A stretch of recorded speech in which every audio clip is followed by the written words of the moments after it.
Jail থেকে মুক্তি পেয়ে ফের খবরের শিরোনামে উঠে এসেছেন বাংলা নাটকের আলোচিত কমেডি অভিনেতা সিদ্দিকুর রহমান সিদ্দিক। মূলত তার এই আলোচনা শুরু হয় কারা মুক্তির পর তার নতুন বেশ আর কারাগারে কাটানো সময়গুলোর বর্ণনা ঘিরে। উত্তর দিকে না, পূর্ব দিকে না, পশ্চিম দিকে না, দক্ষিণ দিকে না, কোন দিক?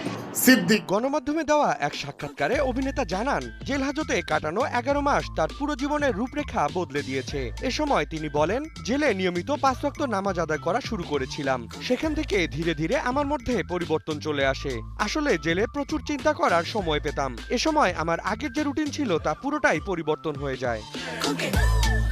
সিদ্দিকের ভাষ্যমতে, জেলে লেখা একটি লাইন তাকে নতুন করে বাঁচতে শিখিয়েছে, যেখানে লেখা রাখিব নিরাপদ, দেখাবো আলোর পথ। এই লাইনটাই তার জীবনকে বদলে দিয়েছে। এরই সাথে যোগ করে তিনি বলেন, তারা যেহেতু জেল নিরাপদ রাখবে, আমি নিজেই আলোর পথ খুঁজে নিয়েছি। সেই সাথে জেলে বসে 15টি নাটক এবং 3টি সিনেমার গল্প লিখেছি। নিজের উপর একটি বইও লিখেছি।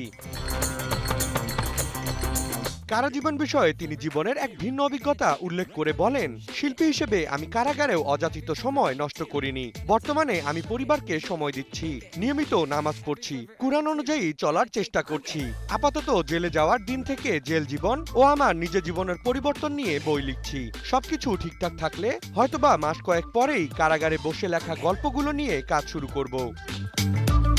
Desk report, news 24।